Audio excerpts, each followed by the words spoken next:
അങ്ങനെ കേസ് നമ്മൾ ഇന്ന് ഒട്ടിക്കാറിലൊക്കെ വന്നിട്ടുണ്ട്. അതൊക്കെ അത്രേ ഉള്ളൂ. നമ്മുടെ ചാനൽ സബ്സ്ക്രൈബ് ചെയ്ത് പവർ ആക്കിക്കോ. റോട്ട് 1K ഫാം കാറിലൊക്കെയാണ്. അപ്പോൾ നമ്മൾ ഇന്നൊരു സോളോ വേഴ്സസ് കൂടെ കളിച്ച് മസ് കാണിക്കാനായിട്ട് പോവാണ്. അപ്പോൾ സബ്സ്ക്രൈബ് ചെയ്ത എല്ലാവരും സബ്സ്ക്രൈബ് അടിച്ച് പവർ കാണിച്ചോ. അങ്ങനെ വന്നിറങ്ങിയത് കേസ് ഒരുത്തനാണെങ്കിൽ നമ്മുടെ ഫ്രണ്ടിൽ റിവൈവ് അടിക്കേണ്ടത് കേസ് മാച്ച് തുടങ്ങിയിട്ടില്ല. അപ്പോൾ റിവൈവ് അടിക്കൽ തുടങ്ങി. കൊച്ചിനുള്ള ആരും കാണാതെ പാവം ഒളിച്ചിരിക്കുന്ന കേസ് ഞാൻ കാണുന്നുണ്ടായിരുന്നെല്ലാം. അങ്ങനെ കേസ് അവനെ ഫിനിഷ് ആക്കിയപ്പോൾ ഒരു കാര്യം മനസ്സിലായത് അവന്മാരുടെ ടീമിലെ എല്ലാം പടായിരിക്കുന്നു. പാവം കേസ് എല്ലാവരും റിവൈവ് അടിക്കാൻ നോക്കിയിരുന്നു. പാവം പയ്യൻ. അപ്പോൾ സബ്സ്ക്രൈബ് ചെയ്തവർക്ക് സബ് ചെയ്ത് പവർ ആക്കിക്കോ.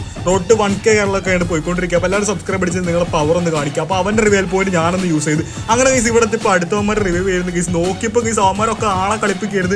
എല്ലാവരും അലൈവ് വരുന്ന കേസ്. അങ്ങനെ ഒരുത്തന്നെ നോക്കിയിട്ട് കൊടുത്തിന് ഡാമേജ് കൊടുത്ത് മറ്റവൻ്റെ തലക്കുകളിലൊക്കെ അടിക്കാനായിട്ട് നോക്കിക്കൊണ്ടിരിക്കുക. അങ്ങനെ ഒരു ടാപ്പുകളെ കൊണ്ടപ്പോൾ എനിക്കൊരു കാര്യം മനസ്സിലായി. അവന്മാരൊക്കെ കൂടെ പോയി വന്ന് തന്നെ പഞ്ഞിക്കിടുന്നു. പിന്നെ നോക്കിയില്ല കേസ് നമ്മൾ ഓടല് കേസ്. അതൊക്കെ അത്രേ ഉള്ളൂ. അപ്പോൾ അതാ വരുന്ന ഒരു കൊച്ചു വെള്ളം ബാക്കിൽ കേസ് വന്നത് അവനെ നേരെ അടിച്ചുള്ള കെട്ടുന്നത്. അതൊക്കെ അത്രേ ഉള്ളൂ. സബ്സ്ക്രൈബ് ചെയ്തിട്ട് സബ് അടിച്ചു. അങ്ങനെ ഒരുത്ത വണ്ടിയിലൊക്കെ ഓടി വരുന്ന കേസ് ഞാൻ മസ് അണിക്കായിട്ട് പോയതാ. ചെറുതായിട്ടൊന്ന് മൂഞ്ചി പോയി കേസ്. നോട്ടിഫിക്കേഷൻ വന്നതാ.